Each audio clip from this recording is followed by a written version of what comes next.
All right. Hey, all. Getting started in a couple of minutes here. We'll do maybe a quick look at the app platform, our newest product. Where are folks from? Let's see. Good morning. Bayfront Media. Good morning. Uni says hi, Dio. Hi, Uni.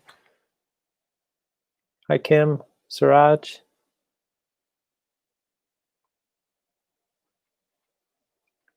We'll start up in just a minute or two. Hey, Nia.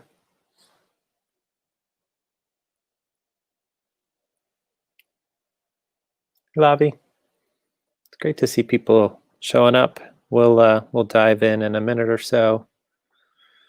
Mauricio from Brazil, great. John from Vancouver, good to see you again.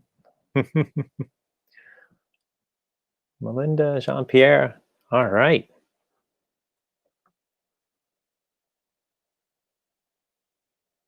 Oh, wow. Mitch, far away from me. I'm in Massachusetts, but we have folks all over the world at DO. Karthik and VJ, all right. Spain in the house.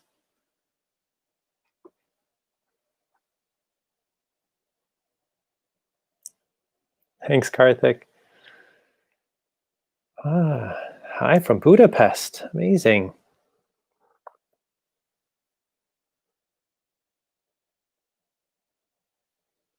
All right. I think I'll jump in. Buenos dias. And just start, I'll introduce myself first. I'm Jake Levirne, Senior Director of Product Management here at DigitalOcean, focused on our platform as a service offerings, including our newest product, DigitalOcean App Platform. We'll take a few minutes today to look at some aspects of the app platform, share a few key tips, and then in the coming weeks, I'll be putting on a more in-depth talk around this at AutoDeploy. So Deploy is DigitalOcean's virtual developer conference. We're going to have 24 hours of material and events. Be a great chance to dive in a bit more on the app platform, how to use it, how we built it, which might be interesting to some folks as well. So I think we've got 6 or 7 great sessions about app platform. But today, I'm really going to talk maybe just about 3 key tips around app platform, which may not be that obvious when you first try it out. So just to give an overview, let me share my screen here to help with these 3 key tips. So to give an overview of app platform, if you haven't seen it, played with it, or heard about it before, it just makes it really simple to deploy an app directly from your Git repository onto DigitalOcean without having to worry about droplets or clusters or really anything. We kind of take care of all the underlying infrastructure for you. And when you run through and create your first app, you're just going to log into GitHub, point us to your repository. We'll detect your application and deploy it for you, which is great. Feels simple and straightforward. But one thing that people may not realize immediately is that your apps can be made up of multiple components. So App Platform is good at running not just a single web application, but letting you create a componentized sort of microservices-based application. And so the way you would do that is if you've deployed an app and you drill into that app, so here my app is called RSS, and I come over to components, that's going to let me create additional components for my application. So I can add another web service. So if there are like multiple web services that I need to create that are all listening on a given domain or URL, I can do that. I can create workers that are always running in the background. Static sites, which let me create like a single page application, like a React or Vue.js application that can run sort of on its own and it might connect to my backend web services, but it's optimized for high performance, high traffic. I can create a database or connect to an existing DO database and get a little preview. We have jobs coming soon too. So I think that point sometimes gets lost. I've seen comments about it where people are surprised that after they create an app from their repository, they can actually go in and create a bunch of microservices. And so here we can see, for example, I've got my web service that I've created. I mean, it's just a Python web service using Django, but I've also deployed a separate front end, which is just a static site from a separate GitHub repository. And that's what lets me have a UI that stands alone. This is a React UI for this sample application that stands alone, and it queries my my Python service as if it's just an API, right? So that's a nice separation that you can get with the app platform. And with that separation, you get a ton of benefits on that static site component.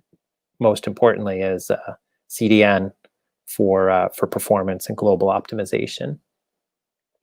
So that's one thing. Maybe another thing to hit on about app platform. I think a lot of folks know about this, but just to touch on it, auto deployment. So all of your applications, when you create them, or even after you've created them, have a setting that lets you decide to auto deploy code changes. And so for this application, I have auto deploy code changes enabled, which means that every time an update is made to the master branch of my my GitHub repo for this application, this app will get redeployed automatically. And one of the things this is great for is for using GitHub Flow. So GitHub Flow, it's not a product or a tool. GitHub Flow is just a process that that GitHub has documented and sort of made famous, but it's one that a lot of us use, and we use here at DigitalOcean. A lot of startups and tech companies around the world use it for a process for how they coordinate changes and make continuous deployment, right? So typically what you're going to do is create a branch off of your main repo, right? And then as a next step, you're going to add commits to that branch, right? And then you're going to open a pull request, and that's how others within your team are going to be able to review the changes that you're making, right? You're going to have discussion about those changes. You might deploy that branch separately, which you can do by creating a separate application or a separate app in that platform. But then when you're done, you want to just merge that code back to the master branch, which should automatically deploy. And if it's that last step that auto deploy in app platform enables, makes it easy to make sure that every code change that goes through this process and then gets committed back to master gets deployed. So that's another tip. And then finally, maybe one last tip is taking advantage of the app platform command line. So there are a lot of things that you can do with your app through the app's UI, but sort of the secret hatch that you can pull to get to the details is the command line. And so every app that you create in the app platform has an app spec. You can learn more about it in the documentation. So there's a whole reference in our documentation for what an app spec looks like, and how to use the command line to make updates to your app by changing the app specification. And so just as an example, this app that I was working in, I can always view the app spec for it at any time. And it's got everything, all the databases that I use in my app, the name of the app, the region. It's got all of the services and static sites and worker components if I had them. It's got all my environment variables defined here. So it's also an easy way to scale up and scale down. Like if I just change this app spec and change the number of instances I have of any of my services, and then resubmit that app spec using our command line, so using the doctl tool, I can scale my app up and down without ever having to go into the UI. So that was really just 3 quick tips about the app platform that I wanted to share. We're going to go into a lot more detail at AutoDeploy, so make sure you sign up for your virtual seat there so you don't miss the event. But maybe I'll take another couple minutes here to answer any questions folks might have about app platform or about these tips.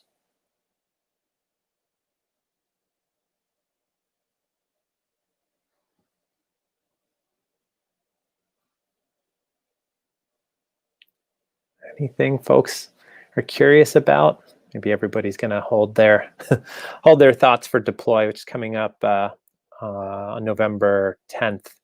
Like I said, we'll have 24 hours of programming, including a bunch of sessions on App Platform, but also on all of DigitalOcean's products and services. You can learn from other DigitalOcean customers what they're doing with the App Platform and with DigitalOcean in general.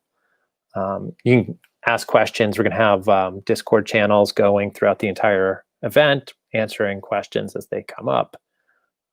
But just wanted to give a teaser and a few tips about App Platform. This is live and available today. Everything we're looking at. Can we see more about the workers? Yeah, that's a great question. Sure. Maybe if I share my screen again, I can show you a bit more about workers. So workers are almost exactly like web services. I can add a worker to an already existing app by going under components for the app and creating a new component. I can choose to deploy a worker. I'm still connected to GitHub. I'm just choosing a repository. In this example, I'm not sure I have something that would be a great worker, but I'll use the sample Golang repository from DigitalOcean. And it detects that it's a worker because I chose that it was a worker. And just like a service, like I'm going to define environment variables in a build command, which is going to go ahead and between these environment variables and this build command, that's going to create a container under the covers, right? We're going to build a container for you. And then the run command, again, just like a web service, is going to be the command that runs to start up my worker. But that worker won't accept connections from the outside world. It's just there to sit and process work. And so a great example would be like if you have to process a bunch of images that your users are uploading, or if you need to process emails, like anything that's sort of ongoing stream of work, that'd be a good example of where you would use a worker that's continually running, and it might do something like connect up to a Redis managed database, which could act as a queue that takes work that's published by your web service. Like, hey, here's an image, another image that need to be analyzed, and your worker will just go through and grab items off of that queue. It is pretty straightforward. It'd be nice to have a demo of that. And jobs we're not quite ready to demo yet. You'll have to come to deploy and see jobs. And repositories are obviously private. That's correct. Yeah. So when you authenticate App Platform with GitHub, it keeps your repositories private. Doesn't do anything to change the status of those repositories. You can revoke the integration at any time that you want. And while the App Platform can be used to deploy public repositories, you won't be able to do auto deployment against public repositories. So yeah, generally speaking, the use case is for you to run App Platform against your private repositories, which we connect to securely. Great. Yeah, one more. So maybe I'll take a minute just to talk about these new features before we wrap up. So new features that are coming out. We're going to make it a lot easier to work with domains.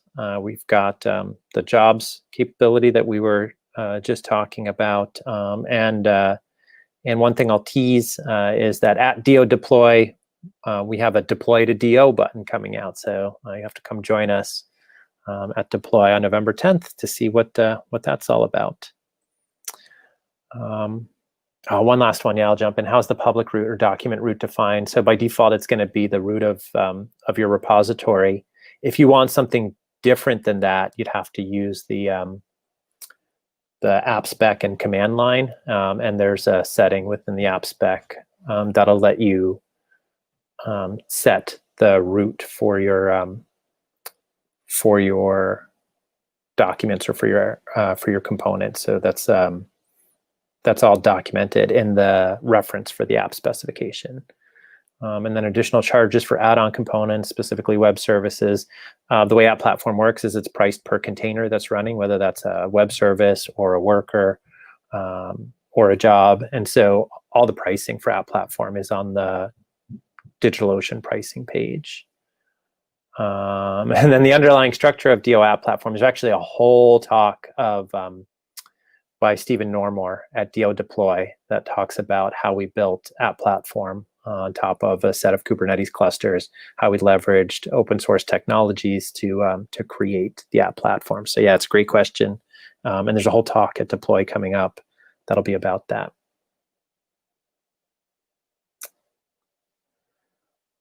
Well, great. I really appreciate everybody taking a few minutes today, spending some time together, taking a look at the App Platform. And again, I'd encourage you to give it a try. Kick the tires, try these tips out.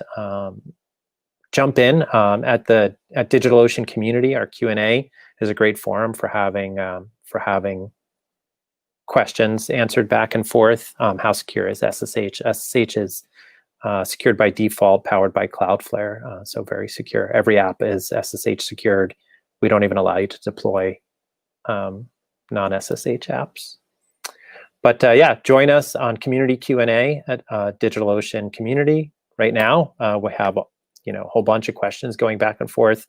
The whole App Platform team jumps in and answers those questions. Great way to connect with us, and definitely come to AutoDeploy. All right. I think that'll do it for today. I really appreciate everyone's time. Thanks for coming out, and we'll see you again soon.